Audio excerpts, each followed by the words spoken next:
गौरव भाटिया, मेरा सवाल आपसे है, पहले 59 चाइनीज ऐप का बैन होना, उसके बाद अभी अभी केंद्रीय मंत्री नितिन गडकरी का यह बड़ा बयान कि किसी हाईवे प्रोजेक्ट में चाइनीज कंपनियों को ठेकेदारी नहीं देंगे और जॉइंट वेंचर के जरिए भी नहीं देंगे।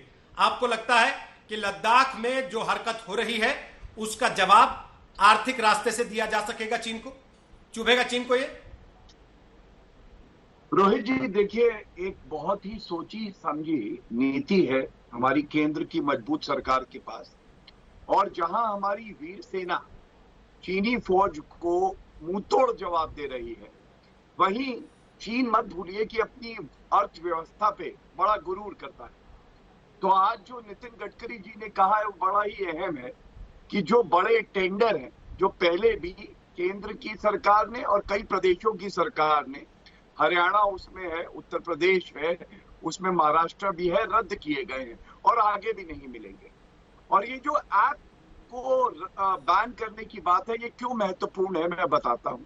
देखिए, सबसे पहले तो भारत की संप्रभुता के साथ कोई समझौता नहीं किया जाएगा। तो कहीं ना कहीं ये जो एप्लीकेशंस हमारे नागरिक डाउनलोड करते थे, इससे जो बड़ी सेंसिटिव इंफॉर्मेशन है वो चीनी सरकार तक पहुंचती थी, अब इस पे पूर्णतः रोक लग गई है। दूसरा, हमारे जो नागरिक हैं उनकी निजता का सवाल है, उनकी प्राइवेसी का सवाल है, और हम सब जानते हैं चीन कैसा देश है। वहां पे तो प्राइवेसी का कोई मतलब ही नहीं है, ताक झांक अलाउड होती है, और इसीलिए ये फैसला बड़ा ही महत्वपूर्ण है।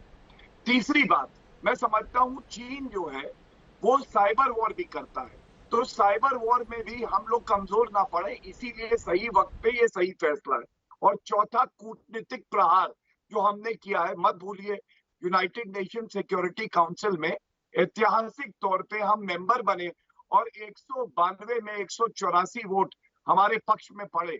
और G7 समिट जो अमेरिका में हो रही है, वहां भी अमेरिकी प्रेसिडेंट ने कहा कि भारत से नरेंद्र मोदी जी को रहना चाहिए, क्योंकि आज विश्व में भारत और नरेंद्र मोदी जी एक बड़ी शक्ति बन के उभरे। तो ये चौतरफा जो हम लोग प्रहार कर रहे हैं, चीन कहीं ना कहीं बौखलाया है, और इनकी बौखलाहट में हमारी छोटी जीत जरूर है, बड़ी जीत अभी बाकी है। ठीक है। सुप्रिया श्रीनाथ, अधीर रंजन चौधरी कह रहे हैं लद्दाख भी एक जगह है प्रधानमंत्री जी, अज्ञात जगह नहीं है। आप शायद जिनपिंग की स्माइल में उसको भूल गए। क्यों उनको लगता है जब सरकार एक के बाद एक ऐप बैन कर रही है, ठेके रद्द कर रही है, राज्यों की सरकारें कॉन्ट्रैक्ट्स रद्द कर रही हैं, ये सब लद्दाख के लिए हो रहा है ना? रोहित सरदाना जी, धन्यवाद इस शो पे मुझे बुलाने के लिए। आपने अपनी रिपोर्ट में भी और अभी आपने शुरुआती कमेंट में भी कहा, जो पहले प्रवक्ता से पूछा, कि नितिन गडकरी जी ने कहा है कि नेशनल हाईवे में कोई कॉन्ट्रैक्ट नहीं देंगे, ये अच्छा निर्णय है, हम इसका स्वागत करते हैं। लेकिन इन्हीं नितिन गडकरी जी ने कल पीयूष गोयल जी को चिट्ठी लिख के कहा था कि जो चाइनीज इंपोर्ट हमारे पोर्ट्स पे फंसा हुआ है उसकी तुरंत क्लियरेंस हो, क्योंकि वो आके यहाँ पे पड़ा हुआ है। तो थोड़ा सा विरोधाभास है जो गडकरी जी कह रहे हैं उसमें। मुझे ऐसा लगता है कि जो हमारी निर्भरता चीन पर बढ़ गई है पिछले 6 सालों में, उसको खत्म करने का वक्त आ गया है। और इस पर तो सर्वसम्मति है कि चीन को हर तरफ से घेरना है। हमें सैन्य जो उनका रिएक्शन है उस पर काउंटर रिएक्शन सैन्य तरीके से देना होगा, उनको डिप्लोमेटिक तरीके से घेरना होगा, उनको इकोनॉमिक तरीके से घेरना होगा। लेकिन ऊपर से सरफेस स्क्रैच करने से चीन का कुछ नहीं होना है, क्योंकि एक सत्य ये भी है और इस सत्य से हमको भागना नहीं चाहिए। जब हम सत्य को स्वीकारेंगे तो उसका समाधान करेंगे।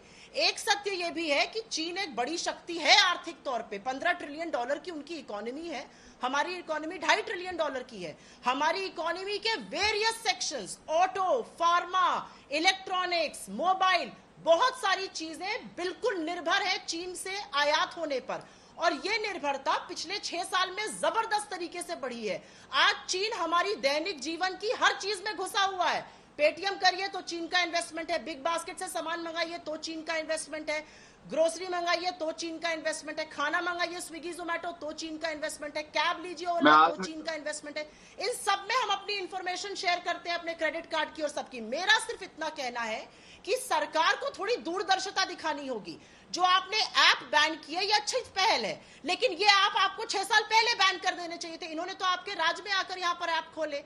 चुमार के बाद, डोकलाम के बाद ये सारी चीजें उभर रही थी कि प्राइवेसी, और चीन तो हर तरह की चोरी करता है, हर तरह का डेटा चुराता है। हमारी डिप्लोमेसी इसमें फेल हुई कि हमने ये ऐप बहुत देर से बैन करी। ये तो हमको चुमार और डोकलाम के बाद कर देनी चाहिए थी, लेकिन तब हम पर्सनल समिट्स में लगे हुए थे। तो मेरा सिर्फ ये कहना है कि विरोधाभास को छोड़ना होगा। बिल्कुल चीन को निकाल फेंकिए अपने सब कॉन्ट्रैक्ट से, लेकिन फिर ये भी मत कहिए कि चीन इंपोर्ट्स को जल्दी भगाइए। गौरव जी एक सेकंड, गौरव आप बोले तो कोई बीच में नहीं बोला, आप बेसब्र बहुत जल्दी हो जाते हैं गौरव जी कि नहीं मैं आ जाता हूं, मुझे बोलने दीजिए। सर एक एक करके पहले चारों वक्ता बोल लें, उसके बाद वापस आप आएंगे, आप भी बोलेंगे, आप ही को पक्ष रखना है सरकार का, है ना सर? थोड़ा वेट कर लीजिए सर, नहीं थोड़ा वेट रख लीजिए, थोड़ा वेट कर लीजिए सर।